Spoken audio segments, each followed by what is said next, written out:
ગુરુ માતા સુદીક્ષાજી, સાત સંગાથજી, પ્રેમથી બોલજો ધન્ય નિરાકારજી। આજે આપણે સુબાલ ઉપનિષદ પહેલો ખંડ શાંતિ પાઠ। ઓમ એ પરમાત્મા પૂર્ણ છે, આ જગત પૂર્ણ છે। એ પૂર્ણ પરમાત્મામાંથી આ પૂર્ણ જગત ઉત્પાદન થાય છે ને પૂર્ણ પરમાત્મામાંથી પૂર્ણ જગત કાઢી લઈએ તો પણ પરમાત્મા જ બાકી રહે છે। ઓમ શાંતિ શાંતિ શાંતિ। પહેલો ખંડ। ઓમ સૃષ્ટિની પહેલાં શું હતું એ વિશે ઋષિઓએ પ્રશ્ન કર્યો ત્યારે તેઓમાંના મુખ્ય રેકવને ઘોરાગીરસ ઋષિએ કહ્યું કે સૃષ્ટિની પહેલાં સતું ન હતું, અસતું પણ ન હતું, તેમજ સદસતું પણ ન હતું। તેમાંથી તામસ અજ્ઞાન ઉત્પાદન થાય છે। તે તામસથી ભૂતાદિ અહંકાર થયો, અહંકારથી આકાશ, આકાશથી વાયુ, વાયુથી અગ્નિ, અગ્નિથી જળ, જળથી પૃથ્વી થઈ। એ જ બ્રહ્માંડમાં બ્રહ્માંડ રૂપ ઈંડું થયું। એમાં માત્ર 1 વર્ષ સુધી એમને એમ જ રહી। પુરુષે તેના 2 ભાગ કર્યા। નીચેનો ભાગ તે ભૂમિ થઈ અને ઉપરનો ભાગ આકાશ રૂપ રહ્યો। વચ્ચે દિવ્ય પુરુષ 1000 માથાવાળો, 1000 આંખોવાળો, 1000 પગવાળો અને 1000 માથાવાળો રહ્યો। તેણે પ્રથમ ભૂતોના મૃત્યુને સર્જ્યું। તે 3 અક્ષરવાળું, 3 માથાવાળું, 3 પગવાળું અને નાની ફરસીનો ધારણ કરતું હતું। તેનું બ્રહ્મ એવું નામ હતું। તેણે જ બ્રહ્મમાં પ્રવેશ કર્યો। તેણે માનસિક 7 પુત્રો સર્જર્યા। તેમણે જ બ્રહ્મામાં પ્રવેશ કર્યો। તેણે માનસિક 7 પુત્રો સર્જર્યા। તેમણે જ વિરાટ પુરુષ, સત્ય માનસ પુરુષો સર્જર્યા। તેઓ અહીં પ્રજાપતિ થયા। બ્રાહ્મણ એ વિરાટનું મુખ થયો। ક્ષત્રિય બંને બાહુઓ રૂપ કરાયો। વૈશ્ય બંને સાથળ રૂપ થયો અને બંને પગમાંથી શુદ્ર થયો। ચંદ્રમા તેના મનથી થયો। ચક્ષુમાંથી સૂર્ય થયો। કાનમાંથી વાયુ થયો। હૃદયમાંથી પ્રાણ થયો। આ રીતે આ સર્વ જગત ઉત્પાદન થાય છે। એ વિરાટ અપાનમાંથી ભીલો, યક્ષો, રાક્ષસો અને ગંધર્વો થયા। હાડકામાંથી પર્વતો તથા રૂંવાટામાંથી ઔષધો અને વનસ્પતિઓ થઈ અને લલાટમાંથી ક્રોધ વડે જન્મેલા રુદ્ર ઉત્પાદન થયા। એ વિરાટ પુરુષ સર્વથી મોટા ભૂતરૂપ છે। તેમના શ્વાસોશ્વાસ એ જ આ ઋગ્વેદ, યજુર્વેદ, સામવેદ, અથર્વવેદ અને શિક્ષા, કલ્પ, વ્યાકરણ, નિરુક્ત, છંદ, જ્યોતિષ શાસ્ત્ર, ન્યાય, મીમાંસા, ધર્મશાસ્ત્રો, વ્યાખ્યાનો, નાના વ્યાખ્યાનો અને સર્વ પ્રાણીઓ છે। એ સુવર્ણ જેવા તેજસ્વી છે, જેમાં આ આત્મા તથા સર્વ ભુવનો રહ્યા છે। તેમણે પોતાના સ્વરૂપના 2 વિભાગ કર્યા। આમાંથી સ્ત્રી અને અર્ધાથી પુરુષ થયો। તેમણે દેવ થઈને દેવોને સર્જ્યા, ઋષિ થઈ ઋષિઓને સર્જ્યા। તે જ પ્રમાણે યક્ષો, રાક્ષસો, ગંધર્વો તથા ગામમાં રહેનારા અને જંગલમાં રહેનારા પશુઓ સર્જ્યા। તેમાંથી કોઈ ગાય થઈ, કોઈ બળદ થયો, કોઈ ઘોડી થઈ, કોઈ ઘોડો થયો, કોઈ ગધેડી થઈ, કોઈ ગધેડો થયો। કોઈ સર્વનું પોષણ કરનારી થઈ અને કોઈક સર્વનું પોષણ કરનારો થયો। પછી છેવટે એ પુરુષ અગ્નિરૂપ થઈ સર્વભૂતોને બાળી નાખે છે। એ વેળા પૃથ્વી જળમાં લય થાય છે, જળ તેજમાં લય થાય છે, તેજ વાયુમાં લય થાય છે, વાયુ આકાશમાં લય થાય છે, આકાશ ઇન્દ્રિયોમાં લય પામે છે, ઇન્દ્રિયો તન્માત્રાઓમાં લય પામે છે, તન્માત્રા હાડકામાં લય પામે છે અને હાડકા મહાતત્વમાં લય પામે છે, મહાતત્વ પ્રકૃતિમાં લય પામે છે અને પ્રકૃતિ અક્ષરમાં લય પામે છે। અક્ષર તમસમાં એટલે અજ્ઞાનમાં લય પામે છે અને તામસ દેવ પરમાત્મામાં એક રૂપ થઈ જાય છે। તે પછી સતું નથી રહેતું કે અસતું રહેતું નથી। સતું અસતું બંને નથી રહેતું। આ જ નિર્માણ મોક્ષનો ઉપદેશ છે. આ જ વેદનું શિક્ષણ છે અને એવી જ વેદની શિખામણ છે. ત્રીજો ખંડ અથવા પ્રથમ સૃષ્ટિ પૂર્વે આ જગત અસતું હતું, તેથી આત્મા જન્મેલો નથી, ઉત્પાદન થયો નથી, પ્રતિષ્ઠા પામ્યો નથી. તે શબ્દરહિત અને સર્વરહિત, રૂપ વિનાનો, રસ વિનાનો, ગંધ વિનાનો, નિર્વિકાર, નહીં મોટો નહીં વધેલો અને અજન્મા છે એમ જાણીને ધીર પુરુષ શોક કરતો નથી. વળી આ આત્મા પ્રાણ વિનાનો, મુખ રહિત, કાન વિનાનો, વાણી વગરનો, મન વિનાનો, તેજ રહિત, ચક્ષુ વિનાનો, નામ વગરનો, ગોત્ર વિનાનો, માથા વિનાનો, હાથ પગ વિનાનો, આકાશ વિનાનો, લોહી વિનાનો, પ્રમાણનો, અવિશેષ નહીં, ટૂંકો નહીં, લાંબો નહીં, જાડો નહીં, સૂક્ષ્મ નહીં, નાનો, પાર વિનાનો, બતાવવો અશક્ય નહીં, ઢંકાયેલો, તર્ક કરવાને અશક્ય, પ્રકાશ કરવાને અશક્ય નહીં, સાંકડો નહીં, અંદરનો કે નહીં બહારનો, તે કંઈ ખાતો નથી અને તેને કોઈ ખાતું નથી. અને તે સત્ય, દાન, તપ, અનશન, બ્રહ્મચાર્ય, અખંડ વૈરાગ્ય આ 6 સાધનોથી જ જાણવો જોઈએ. તેમજ દમ, ઇન્દ્રિયો નિગ્રહ, દાન અને દયા આ ત્રણેય સામે દ્રષ્ટિ રાખવી જોઈએ. જે પુરુષ આમ સમજે છે તેના પ્રાણ ઊંચે બીજી ગતિમાં જતા નથી, પણ આ આત્મતત્વમાં જ લીન થાય છે અને બ્રહ્મ સ્વરૂપ જ થઈને પરમાત્માને પામે છે. ચોથો ખંડ હૃદયની મધ્ય લાલ માંસનો પિંડો છે, તેની મધ્ય સૂક્ષ્મ આત્મતત્વ છે. એ રાત્રિ વિકાસી કમળ જેવું ધોળા વર્ણનું છે અને તે જ અનેક પ્રકારે વિકાસ પામ્યો છે. હૃદયમાં 10 છિદ્રો છે, જેમાંના પ્રાણો રહ્યા છે. તે ઉપાસક જ્યારે પ્રાણ સાથે જોડાય છે ત્યારે નદીઓ તથા અનેક જાતના ઘણા નગરોને જુએ છે. જ્યારે વ્યાન સાથે જોડાય છે ત્યારે દેવો તથા ઋષિઓ જુએ છે. જ્યારે અપાન સાથે જોડાય છે ત્યારે યક્ષોનો, રાક્ષસોને તથા ગંધર્વોને જુએ છે. જ્યારે ઉદાન સાથે જોડાય છે ત્યારે દેવોના લોકોને અને કાર્તિક સ્વામીને તથા જયંત દેવને જુએ છે. સમાન સાથે જોડાય છે ત્યારે દેવોના લોકોને તથા ધનને જુએ છે. અને જ્યારે વૈરબ સાથે જોડાય છે ત્યારે ભૂતકાળમાં જોયેલું, ખાધેલું, નહીં ખાધેલું, સતું અને અસતું સર્વ જુએ છે. હવે આ હૃદયની 10 નાડીઓ છે, તે નાડીઓની એકની 72,000 શાખાઓ છે. એમ હજારો નાડીઓ થાય છે, જેમાં આ આત્મા સૂવે છે અને શબ્દની ક્રિયા કરે છે. હવે જે બીજો કોષ છે તેમાં આત્મા સૂવે છે ત્યારે આ લોક તથા પરલોક જુએ છે અને સર્વ શબ્દોને જાણે છે. ત્યારે તેને સપ્રસાદ એમ કહે છે, પણ શરીરની રક્ષા કરે છે. જે આ નાડીઓ છે તે ભૂરા, લીલા, પીળા, લાલ અને ધોળા લોહીની ભરેલી છે. હવે આ શરીરમાં જે આ સૂક્ષ્મ હૃદય કમળ છે તે રાત્રિ વિકાસી કમળ જેવું ધોળા રંગનું છે. તે અનેક પ્રકારે વિકાસ પામ્યો છે. જેમ વાળ હજારો પ્રકારે ચીરાયા હોય તેવી સૂક્ષ્મ હિતા નામની નાડીઓ છે.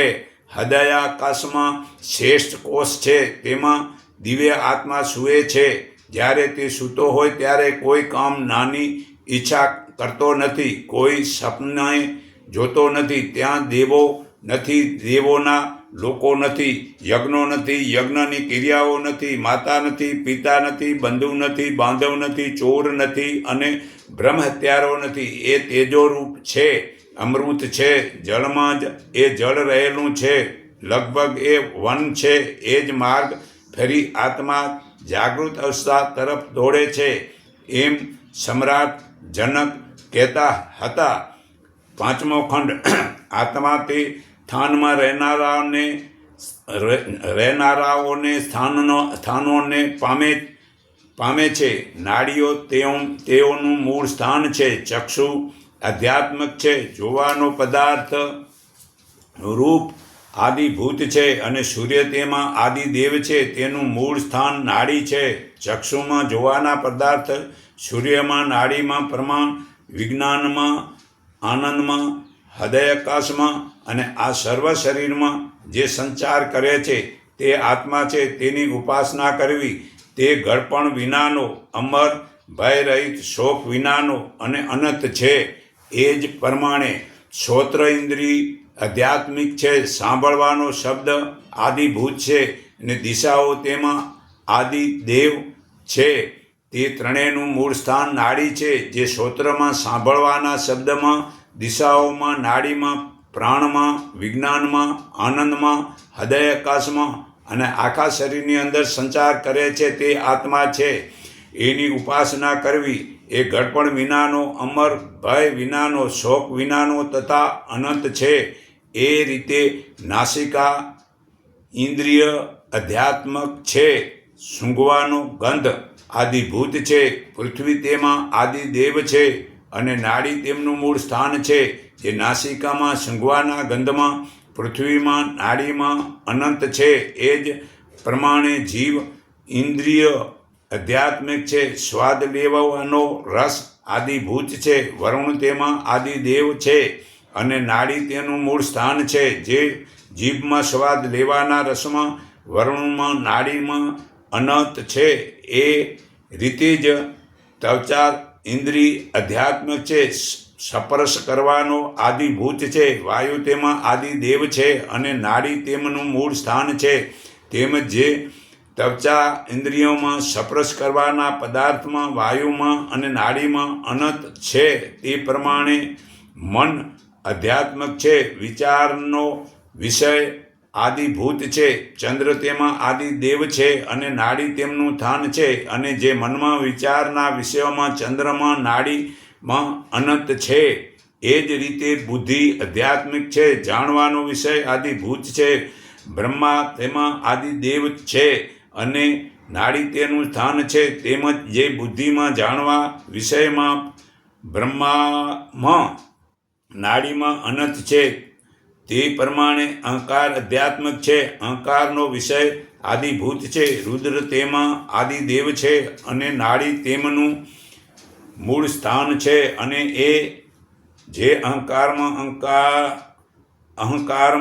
અહંકારના જ વિષયોમાં, રુદ્રમાં, નાડીમાં અનંત છે. એ જ રીતે ચિત્ત આધ્યાત્મિક છે. ચિત્તનો વિષય આદિભૂત છે. ક્ષેત્રક તેમાં આદિદેવ છે, નાડી તેમનું મૂળ સ્થાન છે. અને જે ચિત્તમાં, ચિત્તના વિષયમાં, ક્ષેત્રકમાં, નાડીમાં અનંત છે. તે જ પ્રમાણે વાણી આધ્યાત્મિક છે. બોલવાનું આદિભૂત છે. અગ્નિ તેના આદિદેવ છે, અને નાડી તેનું સ્થાન છે. અને જે વાણીમાં, બોલવાનો વિષયમાં, અગ્નિમાં, નાડીમાં અનંત છે. એ જ રીતે હાથ આધ્યાત્મિક છે. લેવાનું આદિભૂત છે. ઇન્દ્ર તેમાં આદિદેવ છે, નાડી તેમનું મૂળ સ્થાન છે. અને હાથમાં લેવાના વિષયમાં, ઇન્દ્રમાં, નાડીમાં અનંત છે. એ જ રીતે પગ આધ્યાત્મિક છે. જવાનો વિષય આદિભૂત છે. વિષ્ણુ તેમાં આદિદેવ છે, નાડી તેમનું સ્થાન છે. અને જે પગમાં જવાના વિષયમાં, વિષ્ણુમાં, નાડીમાં અનંત છે. એ રીતે ગુંદા આધ્યાત્મિક છે. એ ગુંદાથી તજવાનું આદિભૂત છે. મૃત્યુ તેમાં આદિદેવ છે, અને નાડી તેનું મૂળ સ્થાન છે. તેમજ જે ગુંદામાં, તેનાથી તજવા યોગ્યમાં, મૃત્યુમાં, નાડીમાં અનંત છે. એ જ રીતે જનેન્દ્રિય આધ્યાત્મિક છે. આનંદનો વિષય આદિભૂત છે. પ્રજાપતિ તેમાં આદિદેવ છે, અને નાડી તેમનું મૂળ સ્થાન છે. તેમજ જે જનેન્દ્રિયમાં, આનંદના વિષયમાં, પ્રજાપતિમાં, નાડીમાં, પ્રાણમાં, વિજ્ઞાનમાં, આનંદમાં, હૃદયાકાશમાં અને આખા શરીરમાં સંચાર કરે છે તે આત્મા છે. એની ઉપાસના કરવી તે ઘડપણ વિનાનો, અમર, ભય વિનાનો, શોક રહિત તથા અનંત છે. એ જ સર્વજ્ઞ છે. સર્વનો ઈશ્વર છે. સર્વનો આદિપતિ છે. અંતર્યામી છે, અને સર્વનું મૂળ ઉત્પત્તિ સ્થાન છે. સર્વ સુખો અને ઉપાસે છે. પણ સર્વ સુખોની એ ઉપાસના કરતો નથી. વેદો તથા શાસ્ત્રો એને ઉપાસે છે, પણ વેદો તથા શાસ્ત્રોની એ ઉપાસના કરતો નથી. આ બધું એનું અન્ન છે, પણ એ કોઈનું અન્ન નથી. આથી વધારે વળી એ કહી શકાય કે આ આત્મા સર્વના નેત્રમાં છે, સર્વના પર હુકમ ચલાવનારો છે, અન્નમય છે, ભૂતોનો આત્મા છે, પ્રાણમય ઇન્દ્રિયો છે, અન્નમય કોષ ભૂતોનો આત્મા છે, પ્રાણમય છે, ઇન્દ્રિયોનો આત્મા છે, મનોમય છે, સંકલ્પમય રૂપ છે, વિજ્ઞાનમય છે, તે કાળરૂપ છે, અને આનંદમય છે, તે લય સ્વરૂપ છે. તેનામાં એકપણું નથી. દ્વૈતપણું તો ક્યાંથી જ હોય, તેને મરા ધર્મ નથી. અમૃત ક્યાંથી હોય, એનામાં અંદર પ્રગાર નથી, બહાર પ્રગાર નથી. અંદર બહાર બંને ભાગે પ્રગાર નથી. એ પ્રગારથી પણ વ્યાપત નથી, પણ જાણનારો નથી. ઘણું નથી, જાણનારો પણ નથી. એણે કાંઈ જાણવું નથી અને એને કાંઈ જાણવાનું નથી. બસ આ જ મોક્ષ માટેનો ઉપદેશ છે. આ જ વેદનું શિક્ષણ છે અને આ જ વેદની શિખામણ છે. છઠ્ઠો ખંડ. સૃષ્ટિની પહેલાં આ જગતમાં કાંઈ જ ન હતું. મૂળ વિનાનું અને આધાર વિનાનું હતું.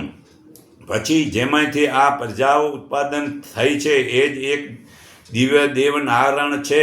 એ ચક્ષુ છે અને જોવાનો વિષય છે. એ નારાયણ શ્રોત્ર છે અને સાંભળવાનો વિષય છે. નારાયણ ધ્રાણ ઇન્દ્રિય છે અને સૂંઘવાનું છે, એને સૂંઘવાનું છે. નારાયણ જીભ છે અને સ્વાદ લેવાનું છે. નારાયણ ત્વચા છે અને સ્પર્શ કરવાનું છે. નારાયણ મન છે અને મનનો વિષય છે. નારાયણ બુદ્ધિ છે અને તેનો વિષય છે. નારાયણ અહંકાર છે અને તેનો વિષય છે. નારાયણ ચિત્ત છે અને ચિંતન છે.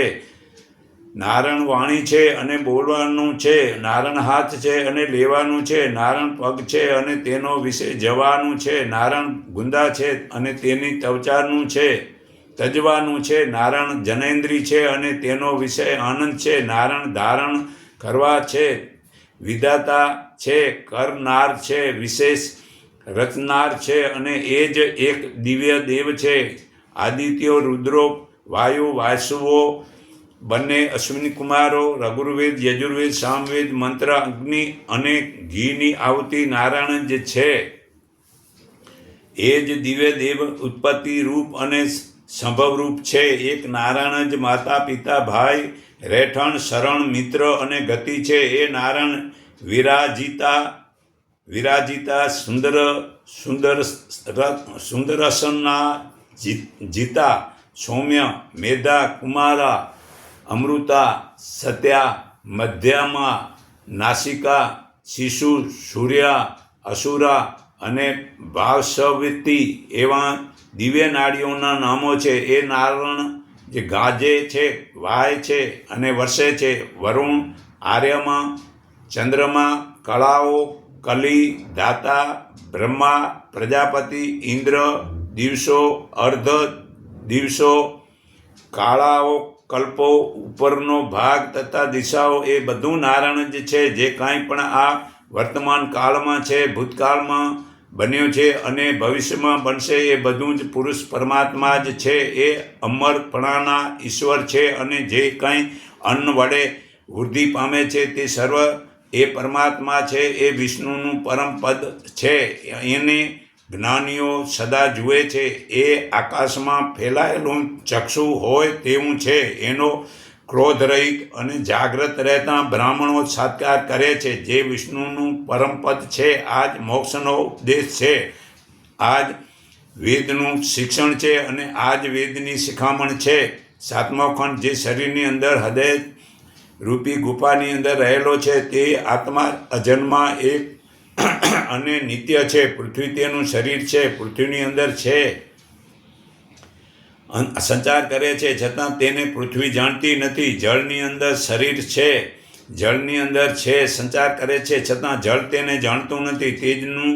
તેજનું શરીર છે, તેજની અંદર છે, સંચાર કરે છે, છતાં તેજ તેને જાણતું નથી. વાયુ જેનું શરીર છે, વાયુની અંદર જે સંચાર કરે છે, છતાં વાયુ જેને જાણતો નથી.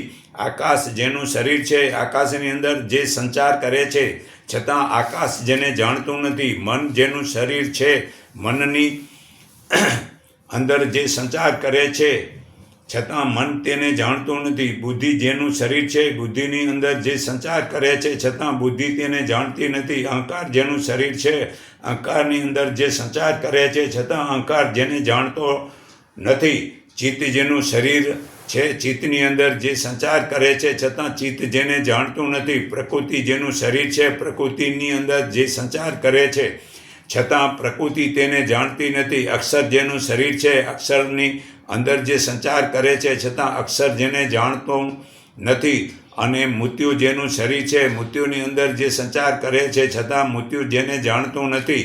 એ જ સર્વભૂતોનો આત્મા છે, એના પાપો નાશ પામ્યા છે, અને એ જ એક દિવ્ય દેવનારાયણ છે. આ વિદ્યા નારાયણે અવાતર તત્વને આપી હતી. આવા તરત મેં બ્રહ્માને આપી હતી, અને બ્રહ્માએ ગોરાકીને આપી હતી, અને ગોરાકીએ રેવકને આપી હતી, રેવકે રામને આપી હતી, અને રામે સર્વભૂતોને આપી છે. એમ આ મોક્ષના ઉપદેશ રૂપે છે, વેદનું શિક્ષણ છે, અને વેદની આજ્ઞારૂપ છે. ખંડ 8મો. સર્વના શરીરની અંદર હૃદયની ગુફામાં જ આ શુદ્ધ આત્મા રહેલો છે. શરીર તો મેદ, માંસ અને લોહીથી ભરેલું, અંતત નાશવંત અને ચિત્રયુક્ત ભીત જેવું, અને ગંધર્વનગર જેવું, કેરના ગર્ભ જેવું, અને નિસાર અને પાણીના પરપોટા જેવું ચંચળ છે. પણ તેમાંથી જુદો પડેલો આત્મા અચિત્ય સ્વરૂપવાળો, દિવ્ય પ્રકાશમાન અને સંગ્રહિત, શુદ્ર તેજ રૂપ શરીરવાળો, રૂપ રહિત અને સર્વનો ઈશ્વર, અચિત્ય અને શરીર રહિત છે. તે હૃદય રૂપી ગુફામાં રહેલો અમર અને દિદેત્યમાન છે. જ્ઞાનીઓ અનંત સ્વરૂપ તેને જુએ છે, અને તેમાં પોતાનો લય થતાં તેથી જુદું કાંઈ જોતો નથી. 9મો ખંડ.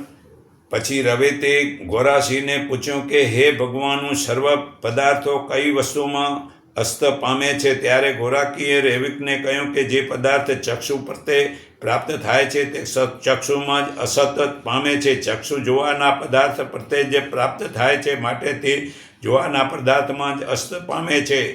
એ જોવાના પદાર્થ સૂર્ય પ્રત્યે જ પ્રાપ્ત થાય છે, માટે તે સૂર્યમાં જ અસ્ત પામે છે. એ જ સૂર્ય વિરાટ પ્રત્યે પ્રાપ્ત થાય છે, માટે વિરાટમાં જ અસ્ત પામે છે. વિરાટ પ્રાણ પ્રત્યે પ્રાપ્ત થાય છે, માટે તે પ્રાણમાં જ અસ્ત થાય છે.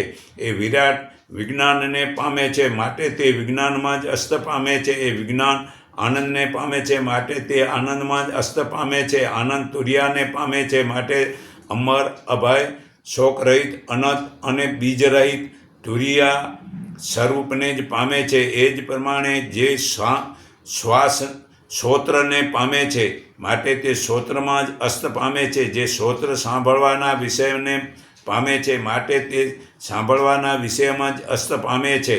જે સાંભળવાનો વિષય દિશાઓનો ને પામે છે, માટે દિશાઓમાં જ અસ્ત પામે છે. એ દિશાઓ સુદર્શનને પામે છે, માટે તે સુદર્શનમાં જ અસ્ત પામે છે. એ સુદર્શનના અપાનમાં જાય છે, માટે તે અપાનમાં જ અસ્ત પામે છે. આ અપાન વિજ્ઞાન પ્રત્યે જાય છે, અને માટે વિજ્ઞાનમાં જ અસ્ત પામે છે. એ વિજ્ઞાન તુર્યા પ્રત્યે જાય છે, માટે તે અમર, નિર્ભય, શોકરહિત અને અનંત અને બીજરહિત તુર્યાપણાને જ પામે છે. એમ કહીને વળી પણ તેમણે કહ્યું કે જે પદાર્થ નાકને પામે છે, તે નાકમાં જ અસ્ત પામે છે. અને નાક સૂંઘવાના પદાર્થમાં પ્રત્યેક જાય છે, માટે તે સૂંઘવાના પદાર્થમાં જ અસ્ત પામે છે. એ સૂંઘવાનો પદાર્થ પૃથ્વી પ્રત્યે જાય છે, માટે પૃથ્વીમાં જ અસ્ત પામે છે. એ પૃથ્વી જીતા નાડી પ્રત્યે જાય છે, માટે જીતામાં જ અસ્ત પામે છે. જે જીતા વ્યાન પ્રત્યે જાય છે, માટે તે વ્યાનમાં જ અસ્ત પામે છે. એ વ્યાન વિજ્ઞાન પ્રત્યે જાય છે, માટે વિજ્ઞાનમાં જ અસ્ત પામે છે. અને વિજ્ઞાન તુર્યા પ્રત્યે જાય છે, માટે તે અમર, નિર્ભય, શોકરહિત અને અનંત અને બીજરહિત તુર્યાપણાને જ પામે છે. એમ કહી ફરી તેમણે કહ્યું કે જે પદાર્થ જીભનો પામે છે, જીભને પામે છે, તે જીભમાં જ અસ્ત પામે છે. એ જીભ સ્વાદ લેવાને પદાર્થ પ્રત્યે જાય છે, માટે તે શબ્દ સ્વાદ લેવાને પદાર્થમાં જ અસ્ત પામે છે. એ સ્વાદ લેવાનો પદાર્થ વરુણ પરતે જાય છે માટે તે વરુણમાં જ અસ્ત પામે છે. એ વરુણ સૌમ્ય નાડી પરતે જાય છે માટે તે સૌમ્યમાં જ અસ્ત પામે છે. એ સૌમ્ય ઉદાન પરતે જાય છે માટે તે ઉદાનમાં જ અસ્ત પામે છે. એ ઉદાન વિજ્ઞાન પરતે જાય છે માટે તે વિજ્ઞાનમાં જ અસ્ત પામે છે. એ વિજ્ઞાન તુર્ય પરતે જ જાય છે તે માટે તે અમર નિર્ભય શોક રહિત અનંત અને બીજ રહિત તુર્યાપણાને જ પામે છે. એમ કહીને ફરી તેમણે કહ્યું કે જે પદાર્થ તવચાને પામે છે તે તવચામાં જ અસ્ત પામે છે. એ તવચા સ્પર્શ કરવાના પદાર્થને પામે છે માટે તે સ્પર્શ કરવાના પદાર્થમાં જ અસ્ત પામે છે. એ સ્પર્શ કરવાનો પદાર્થ વાયુને પામે છે માટે તે વાયુમાં જ અસ્ત પામે છે. એ વાયુ મેધા નાડીને પામે છે માટે તે મેધામાં જ અસ્ત પામે છે. એ મેધા સમાનને પામે છે માટે તે સમાનમાં જ અસ્ત પામે છે. એ સમાન વિજ્ઞાનને પામે છે માટે તે વિજ્ઞાનમાં જ અસ્ત પામે છે. અને તે વિજ્ઞાન તુર્ય પરતે જાય છે માટે તે અમર નિર્ભય શોક રહિત અનંત અને બીજ રહિત તુર્યાપણાને પામે છે. એમ કહી ફરી તેમણે કહ્યું કે જે વાણીને જે આપે પામે છે તે વાણીમાં જ અસ્ત પામે છે. એ વાણી બોલવાના શબ્દ પરતે જાય છે તે માટે તે બોલવાના શબ્દમાં જ અસ્ત પામે છે. એ શબ્દ અગ્નિ પરતે જાય છે માટે તે અગ્નિમાં જ અસ્ત પામે છે. એ અગ્નિ કુમારા નાડીને પામે છે માટે તે કુમારામાં જ અસ્ત પામે છે. એ કુમારા વૈરભ પરતે જાય છે માટે તે વૈરાભમાં જ અસ્ત પામે છે. એ વૈરાભ વિજ્ઞાન પરતે જાય છે તે માટે તે વિજ્ઞાનમાં જ અસ્ત પામે છે. અને તે વિજ્ઞાન તુર્ય પરતે જાય છે માટે તે અમર નિર્ભય શોક રહિત અનંત અને બીજ રહિત તુર્યાને પામે છે. એમ ફરી તેમણે કહ્યું કે હાથને પામે છે તે હાથમાં જ અસ્ત થાય છે. એ હાથ લેવાના પદાર્થ પરતે જાય છે માટે તે લેવાના પદાર્થમાં જ અસ્ત પામે છે. એ લેવાના પદાર્થ ઇન્દ્ર પરતે જાય છે તે માટે ઇન્દ્રમાં જ અસ્ત પામે છે. ઇન્દ્ર અમૃત નાડી પરતે જાય છે માટે તે અમૃતમાં જ અમૃત અસ્ત પામે છે. એ અમૃત મુખ્ય પરતે જાય છે. અમૃતા મુખ્ય પરતે જાય છે માટે તે મુખ્યમાં જ અસ્ત પામે છે.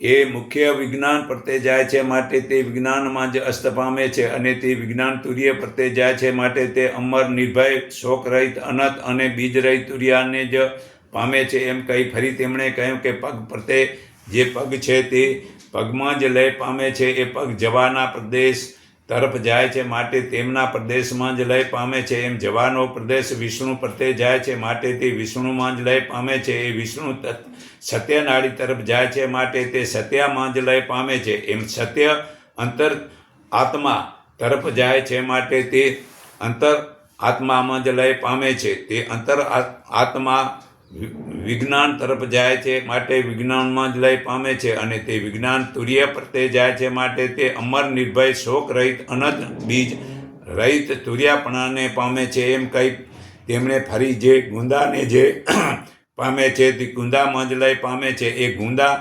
ત્વચાને યોગ્ય ત્યાગને જ પામે છે માટે તે તજવા યોગેને જ પામે છે. એ મળતક ત્યાગ મૃત્યુને જ પામે છે માટે તે મૃત્યુમાં જ અસ્ત પામે છે. એ મૃત્યુ મધ્યમાળીમાં પામે છે માટે તે મધ્યમાં જ લય પામે છે. એ મધ્યમાં જ પ્રભજન વાયુને જ પામે છે માટે પ્રભજન જ અસ્ત થાય છે. પ્રજજન વિજ્ઞાનને પામે છે માટે તે વિજ્ઞાન જ અસ્ત પામે છે. અને અવિજ્ઞાન તુર્યાને પરતે જાય છે તે માટે અમર નિર્ભય શોક રહિત અનંત અને બીજ રહિત તુર્યાને પામે છે. એમ ફરી તેમણે કહ્યું કે જે ઉપસેત પામે છે તે ઉપસેતમાં જ લય પામે છે. એ ઉપસેત આનંદરૂપ વિષયને જ પામે છે માટે તે આનંદમાં જ લય પામે છે. એ આનંદ પ્રજાપતિ પરતે જાય માટે પ્રજાપતિમાં લય પામે છે. એ પ્રજાપતિ નાસિકા નાડી તરફ જાય છે માટે તે નાસિકામાં જ લય પામે છે. જે નાડી નાસિકા કુમાર નાડી તરફ જાય તે માટે તે કુમારને જ લય પામે છે. જે કુમાર વિજ્ઞાન તરફ જાય છે તે માટે વિજ્ઞાનમાં જ લય પામે છે. અને તે વિજ્ઞાન તુર્યને પામે છે માટે તે અમર નિર્ભય શોક રહિત અનંત અને બીજ રહિત તુર્યાને પામે છે. એમ કહી ફરી તેમણે કહ્યું કે મનને બસ પામે છે તે મનમાં જ લય પામે છે. એમ મન વિજ્ઞાન વિશે યોગ્ય પામે છે માટે તે વિજ્ઞાનમાં યોગ્ય જ લય પામે છે. એ વિચારવાનું ચંદ્ર પ્રત્યે જાય છે, માટે તે ચંદ્ર વિશે જ અસ્ત પામે છે. જે એ ચંદ્ર શિશુ નાડી તરફ જાય છે, માટે તે શિશુમાં જ લય પામે છે. એ શિશુ શયન તરફ જાય છે, માટે તે શયનમાં જ લય પામે છે. તે શયન વિજ્ઞાન તરફ જાય છે, તે અમર નિર્ભય શોક રહિત અનંત અને બીજ રહિત તુર્યાને પામે છે. એમ કહી ફરી તેમણે કહ્યું, જે બુદ્ધિને પામે છે તે બુદ્ધિમાં જ લય પામે છે. એ બુદ્ધિ જ જાણવા વિષય તરફ જાય છે, માટે તે જાણવાના વિષયમાં જ લય પામે છે. એ જાણવાનો વિષય બ્રહ્માજી તરફ જાય છે, માટે તે બ્રહ્માજીમાં જ અસ્ત પામે છે. આ બ્રહ્માજી સૂર્યનાડીને પામે છે, માટે સૂર્યમાં જ લય પામે છે. તે સૂર્ય કૃષ્ણને જ પામે છે, માટે તે કૃષ્ણમાં જ લય પામે છે. તે કૃષ્ણ વિજ્ઞાનને જ પામે છે, માટે વિજ્ઞાનમાં જ લય પામે છે. અને વિજ્ઞાન તુર્યાને પામે છે, માટે અમર નિર્ભય શોક રહિત અનંત અને બીજ રહિત તુર્યાને પામે છે. એમ કહી ફરી તેણે અહંકારને પામે છે, તે અહંકારમાં જ લય પામે છે. અહંકાર કરવા યોગ્યને પામે છે, માટે તે અહંકાર કરવા યોગ્યમાં જ લય પામે છે. એ અહંકાર કરવા યોગ્ય રુદ્રને જ પામે છે, માટે તે રુદ્રમાં જ લય પામે છે. એ રુદ્ર અસુરા નાડીને પામે છે, માટે તે અસુરામાં જ લય પામે છે. તે અસુરા શ્વેતને પામે છે, તે શ્વેતમાં જ લય પામે છે. એ શ્વેત વિજ્ઞાનને પામે છે, માટે વિજ્ઞાનમાં જ લય પામે છે. અને વિજ્ઞાન તુર્યાને પામે છે, માટે તે અમર નિર્ભય શોક રહિત અનંત અને બીજ રહિત તુર્યાને પામે છે. એમ કહી ફરી તેમણે જે ચિત્તને પામે છે તે ચિત્તમાં જ લય પામે છે. એ ચિત્ત ચિંતન કરવા યોગ્ય પામે છે, માટે તે ચિંતન કરવા યોગ્ય જ અસ્ત પામે છે.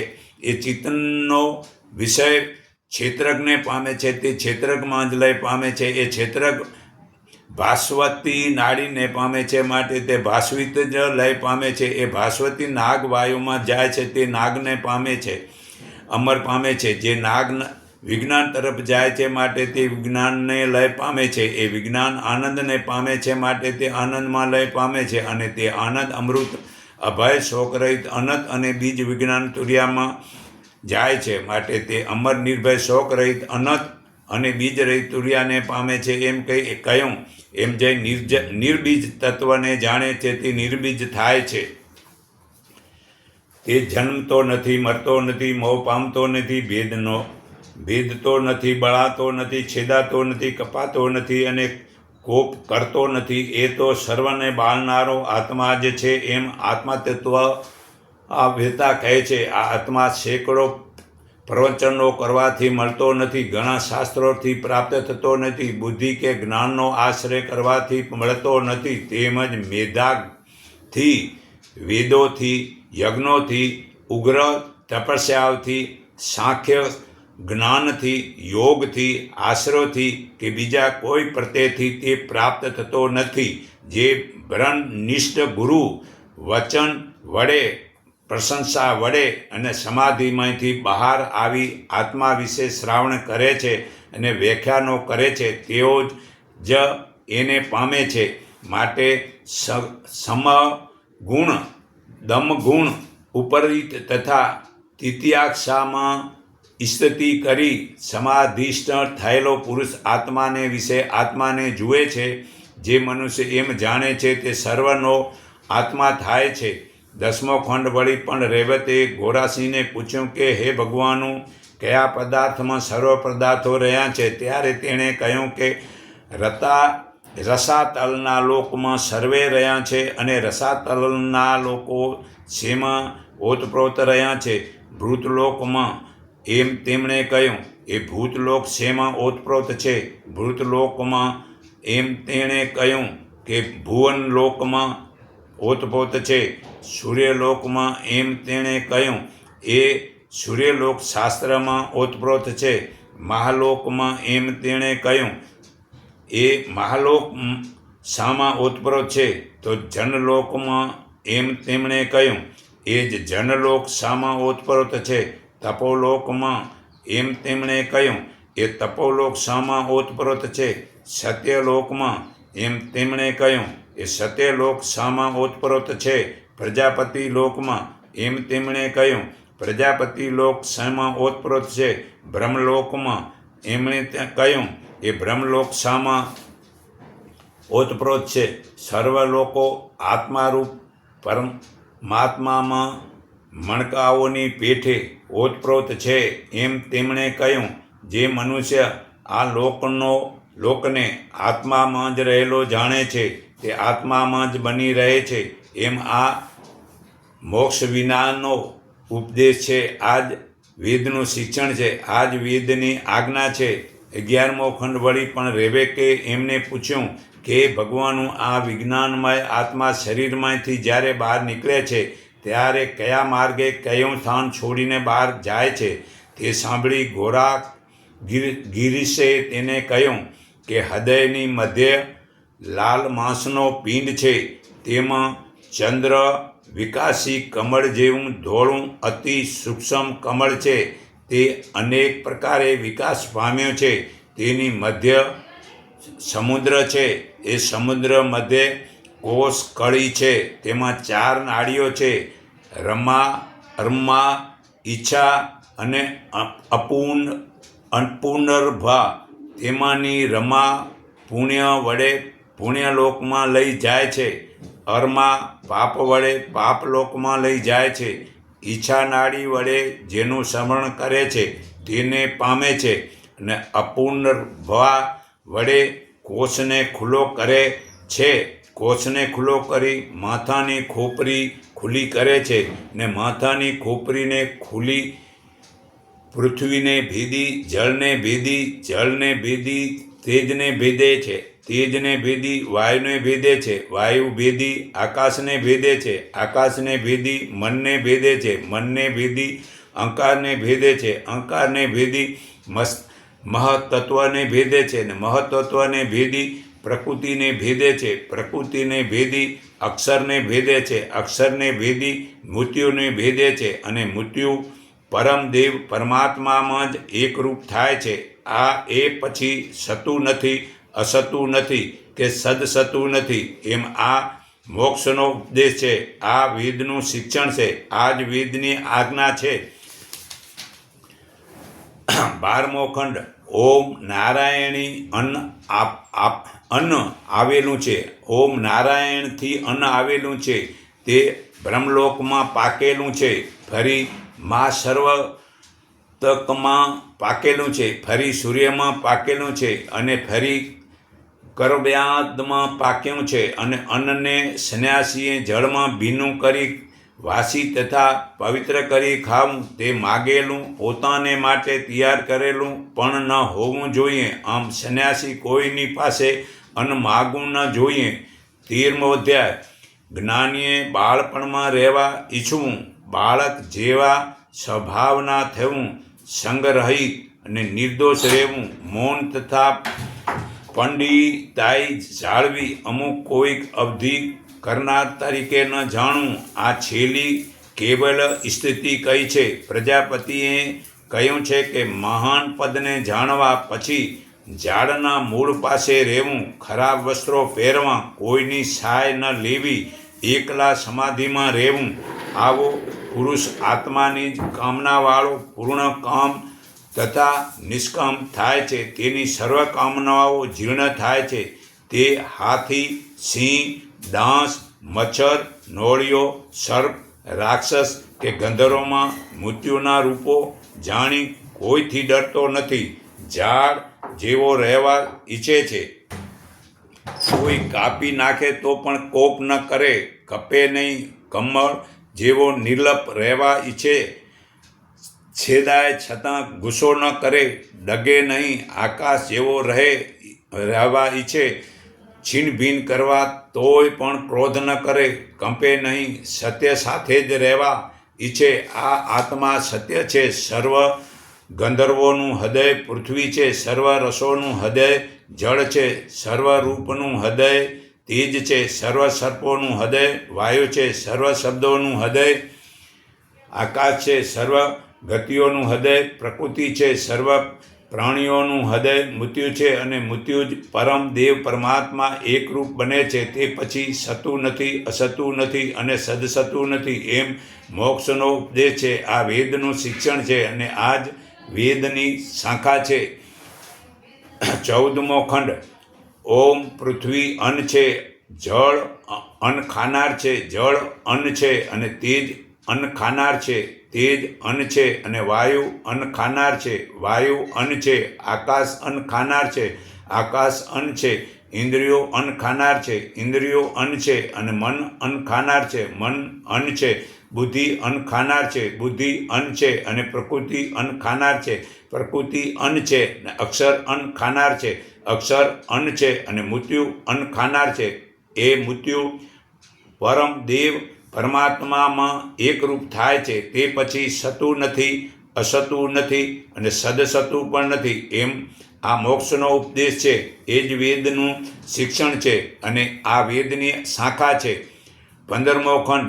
વળી રેવતે એ ગોરાકીને પૂછ્યું કે હે ભગવાન, આ વિજ્ઞાનમય આત્મા જ્યારે શરીરમાંથી બહાર નીકળે ત્યારે કોના વડે, કયા સ્થાન વડે બાળીને તે સાંભળી?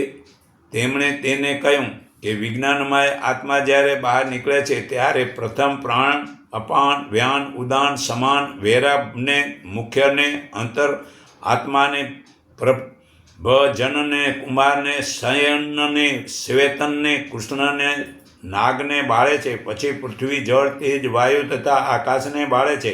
પછી જાગ્રત, સ્વપ્ન, સુષુપ્તિ, તુર્યા, મોટાના લોકને, પરલોકને બાળે છે. પછી લોક તથા લોકને બાળે છે, ધર્મ તથા અધર્મને બાળે છે. પછી સૂર્ય વિનાના, મર્યાદા વિનાના તથા પ્રકાશ વિનાના સ્થાનને બાળે છે. તે પછી મહાતત્વને બાળે છે. પછી પ્રકૃતિને બાળે છે, અક્ષરને બાળે છે, મૃત્યુને બાળે છે. એ મૃત્યુ જ પરમદેવ પરમાત્મામાં એકરૂપ થાય છે. તે પછી સતું નથી, અસતું નથી કે સતું રહેતું નથી. એમ આ મોક્ષનો ઉપદેશ છે. આ વેદનું શિક્ષણ છે. આ વેદની શાખા છે. 16મો ખંડ. શોબાલ જેનું બીજ છે એવી આ પરમાત્માની ઉપનિષદ છે.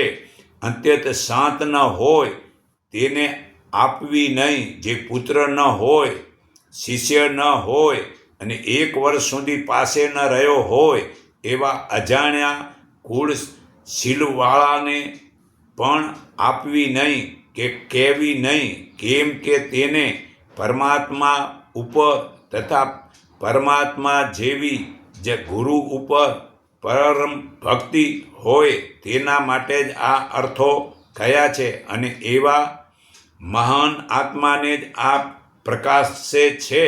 એમ આ મોક્ષનો ઉપદેશ છે. વેદનું શિક્ષણ છે અને વેદની આજ્ઞા છે. ઓમ એ પરમાત્મા પૂર્ણ છે. આ જ જગત પૂર્ણ છે. એ જ પૂર્ણ પરમાત્મામાંથી આ જ પૂર્ણ જગત ઉત્પાદન થાય છે.